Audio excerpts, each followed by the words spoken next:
بسم اللہ الرحمن الرحیم۔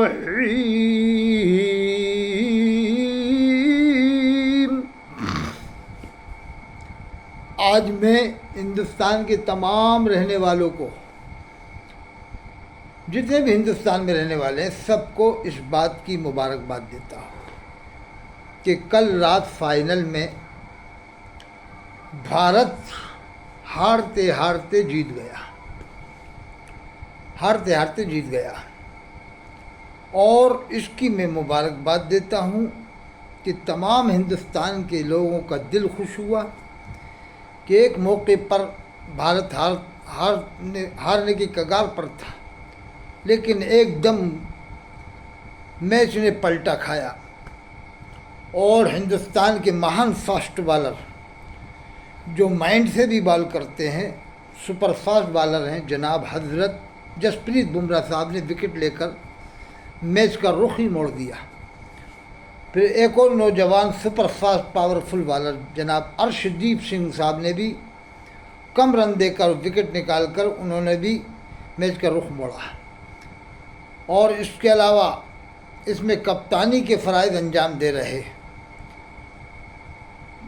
کنگ آف دا سکس حضرت علامہ کرکٹ روہت شرما صاحب نور اللہ وجہہ بعد الہدایت، انہوں نے پورے طرح سے میچ کا رخ موڑنے کی کوشش کرتے رہے اور ساتھ نبھاتے رہے مہان کرکٹر، مہان بیٹسمین، فخر ہندوستان جناب وراٹ کوہلی صاحب۔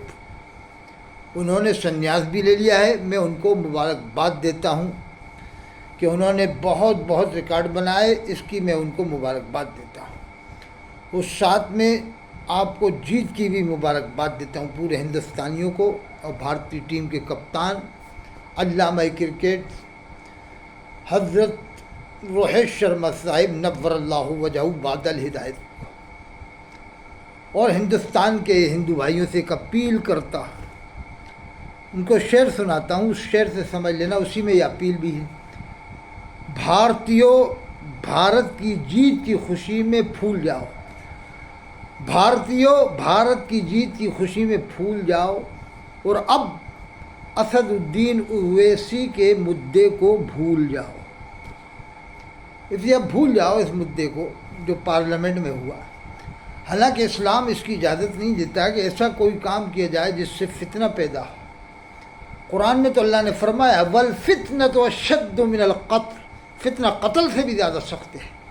قرآن میں اللہ فرماتا فتنہ قتل سے بھی زیادہ سخت ہے، تو کوئی ایسا کام کرنا جس سے بعد میں فتنہ پیدا ہو، اللہ نے فرمایا یہ قتل سے بھی زیادہ سخت ہے، اور اسلام اس کی اجازت نہیں دیتا ہے کہ آپ پارلیمنٹ میں جا کر اپنے آپ کو یا اسلام کا ہمدرد بن کے جائیں اور پھر ایسا کام کریں کہ لوگ باغ اس کو ناپسند کریں اور لوگوں کی نظر میں ناگوار ہو۔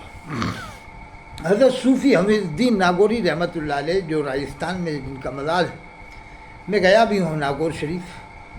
حضرت صوفی حمید الدین ناگوری رحمۃ اللہ علیہ خواجہ امام اہل سنت حضرت خواجہ غنیٰ اجمیری رحمۃ اللہ علیہ کے خلیفہ ہیں۔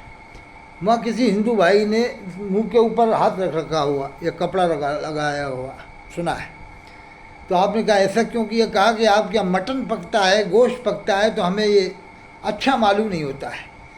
تو حضرت نے فرمایا کہ آج کے بعد میری خانقاہ میں یہاں گوشت پکے گا نہیں، مٹن ہی نہیں پکے گا۔ آج 800 ورش ہو گئے اس خانقاہ میں، ناگور چلے جاؤ آپ، 800 ورشوں سے گوشت نہیں پک رہا ہے، مٹن نہیں پکتا ہے۔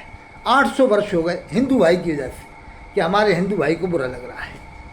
تو پارلیمنٹ میں ہر طرح کے لوگ ہیں، ان کو تو خود یہ بیرسٹر ہیں، لیکن ہیرو بننے کے چکر میں یہ کیا ایسی باتیں کرتے ہیں۔ اس سے کیا مسلمانوں کو فائدہ ہوا ہے؟ کیا اسلام کو فائدہ ہوا؟ کیا فلسطین کو کوئی فائدہ ہوا ہے؟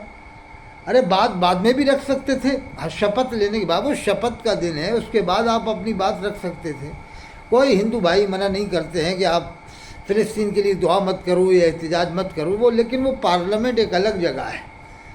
کہیں ایسا تو نہ ہو آپ کو کوئی ایسا افسوس ویکت ہوا ہو، افسوس آپ کو ہوا ہو، اس کا آپ نے اظہار اس طرح سے کیا ہو کہ ہم نے اتنی محنت کی, ہماری پارٹی کیوں نہیں آئی فل بہومت کے ساتھ, جیسا کہ آپ کے بارے میں لوگ گمان کرتے ہیں, وچار کرتے ہیں.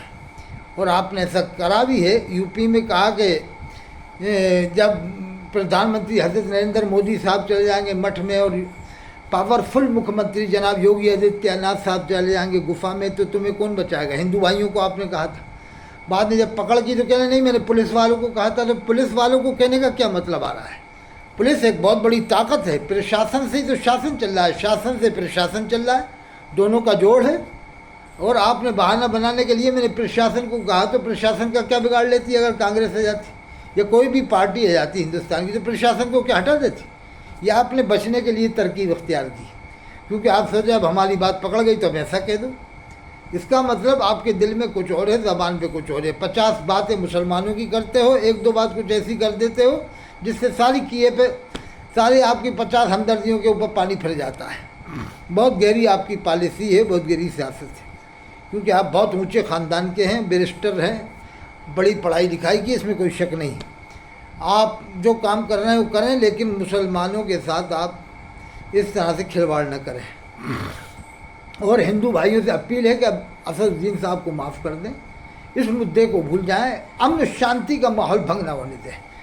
کیونکہ دیکھیے ہمارے یہاں بھی قطب رامپور حضرت مولانا محب اللہ صاحب رامپوری جو ابھی جیت کے آئے ہیں پارلیمنٹ میں, سادہ طریقے سے انہوں نے شپت لے لی. بہت قابل عالم ہیں, ندوہ لکھنؤ سے فارغ ہیں, ان سے بھی پارلیمنٹ کے جو ممبران ہیں ان سے مشورہ کر سکتے ہیں, بہت قابل عالم ہیں. رامپور والوں نے انہیں مسلمان سمجھ کے ہی تو ووٹ دیا ہے, جبکہ وہ ندوہ سے پڑھے ہیں. رامپور والے جانے اب اس بات کو, ندوہ پڑھنے والوں کو ہی ووٹ دیا انہوں نے. اب میں تینوں لڑکیوں کو مبارکباد دیتا ہوں, ایک تو پریا سروج, اور ایک پشپین سروج کو, ایک شاب ایک نام یاد نہیں آ رہا, ایک ان کو, تینوں کو میں مبارکباد دیتا ہوں. اور ہندوستان میں امن برقرار رہے.